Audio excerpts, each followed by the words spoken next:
नमस्कार. आज आपण वटपौर्णिमा विषयी सविस्तर माहिती पाहणार आहोत. वटपौर्णिमा किती तारखेला आहे, कोणत्या दिवशी आहे, वटपौर्णिमेसाठी कोणत्या प्रकारचे साहित्य लागते, पूजा कशी करावी, तिचा शुभमुहूर्त काय आहे याविषयी सविस्तर माहिती पाहणार आहोत. तसेच वटपौर्णिमेचे महत्त्व काय आहे याविषयी देखील माहिती पाहणार आहोत. व्हिडिओ संपूर्ण बघा म्हणजे तुम्हाला वटपौर्णिमा कशी साजरी करायची हे लक्षात येईल. माहिती पाहूयात. त्याआधी जर तुम्ही आमच्या चॅनलवर नवीन असाल तर आमच्या चॅनलला सबस्क्राईब करायला विसरू नका. माहिती पाहूयात. वटपौर्णिमेचा शुभमुहूर्त पाहूयात. वटपौर्णिमा 21 जून रोजी शुक्रवारी आहे.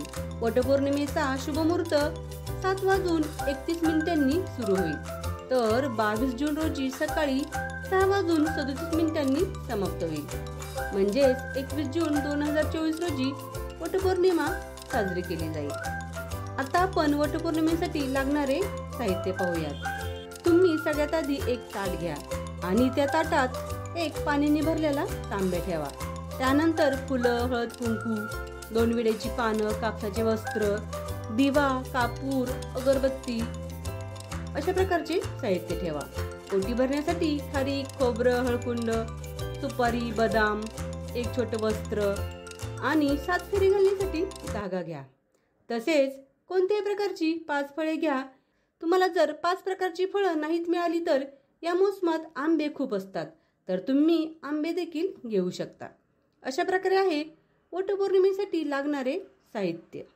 आता आपण पूजा कशी करायची याविषयी माहिती पाहूयात. प्रथम वडाच्या झाडाला पाणी घालावे. नंतर विड्याचे पान व सुपारी, ओटीचे सामान घेऊन वडाच्या झाडासमोर ठेवायचे. नंतर 5 प्रकारची फळं किंवा आंबा ठेवा आणि दिवा, कापूर, अगरबत्ती लावा. त्यानंतर हळदी, कुंकू, फुलं वाहून पूजा करायची. कापसाचं वस्त्र झाडाला बांधावं. नंतर वडाच्या झाडाला धाग्याने 7 फेरे मारावे.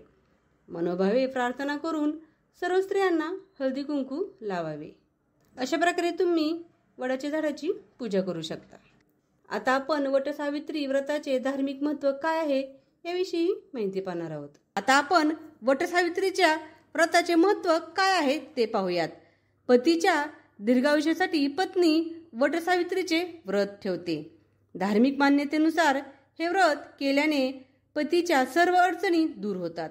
वटसावित्रीच्या आख्यानुसार म्हणजेच कथेनुसार या व्रताच्या प्रभावामुळे सावित्री देवीचा पती सत्यवानाला मृत्यूची देवता यमराजाने जीवदान दिले. याशिवाय हे व्रत ठेवल्याने वैवाहिक जीवनात येणाऱ्या समस्यापासूनही सुटका मिळते.